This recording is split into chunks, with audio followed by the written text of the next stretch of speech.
Քոչարյան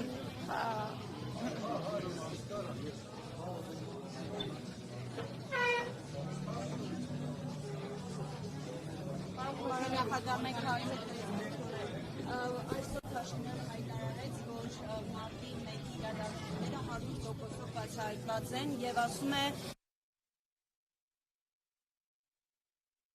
մեջբերում եմ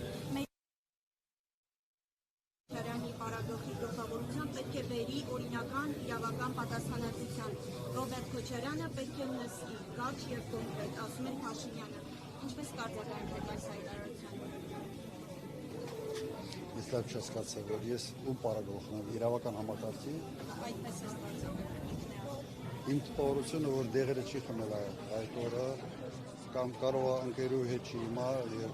ոչ մեկը չհուշեց, որ ինչ-որ ժամանակին պետք է ես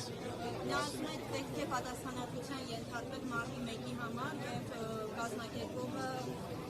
իր խոսքով կազմակերպողը միայն։ Կարծում եմ բոլորը գիտեն եւ դա բոլորի աչքի առաջ է, հենց առաջի սադրիչը, առաջի եւ իր սիրտն է փառավորվում, երբ ոստիկանների հետ հրահրում է պաշտոններ։ Քոչարյան մտահոգություն կամ մտավախություն չունեն, որ Փաշինյանի այս հայտարարությունը, որ կարծես ուղղված ուներ նաեւ իրավապահներին, որոշակի իրական վարույթներ ունեն արտադրական ինչ-որ բաներ պատրաստում, Նայեք, ես 18 թվականին իմանալով, որ կալանավորելով են եկել եմ եւ ապացուցել եմ, որ մեղադրանքը, որը ինձ առաջադրվել է, առ ոչինչ է եւ արդարացվել եմ այդ մեղադրանքով։ Սահմանադրական կարգի տապալում եւ այլ։ Հիմա փորձում եմ վերավորակել, անել, անել։ Իմ տպավորությամբ, նայեք, ինքը խիամտել իստերիկաների մեջ։ Ենթադրում եմ, որ իր ընտրազանգվածի համար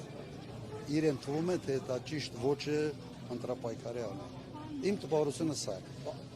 Կամ էլ սրացում է, արդեն այդ սրացման հետ կապված դուք բժիշկներից հարցրեք, ես կապ չունեմ։ Որ ընդդիմության նկատմամբ ճնշումը կսկսվեն, ու մեկ էլ չվերընտրվի իր հաղթանակի դեպքում դուք երկրորդ անգամ ինչ սցենար ունեք, որ այս անգամ ցույց տակ հաղթանակը, եթե մարդը գնաց օրինական ընտրություններով ընտրվեց, մանդատները կդնեն ձեր թիմակիցները այս անգամ գոնե թե չեն դնի, թե շարունակել են էլի 5 տարի ազգային ժողով պայքարել բոլոր։ Վրաստանում մանդատները դրել են։ Ինչ արդյունք են ասել։ 0։ Հիմա դրա համար հիմա մենք նման սցենարներ չենք քննարկում, ընտրությունները կավարտեն եւ կնայենք տեսնենք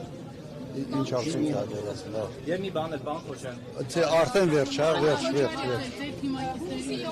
Ինչ քանի կակասներ եք